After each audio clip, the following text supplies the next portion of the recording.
कैसे हो आप लोग? मज़े में तो हो? अच्छा बच्चों, आज हम शुरू करेंगे उर्दू की 5वीं इकाई।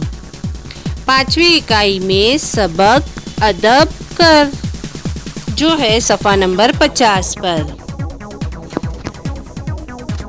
तो सुनो और मेरे साथ दोहराओ।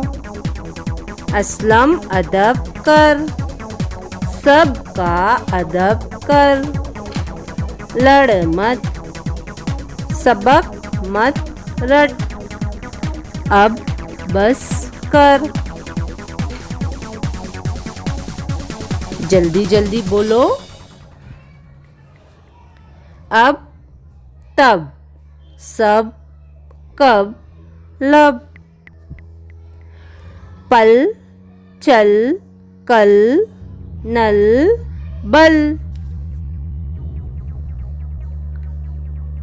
अदब, रबर, ज़बर, सबक, कमर, बस, टस, दस, रस, मस।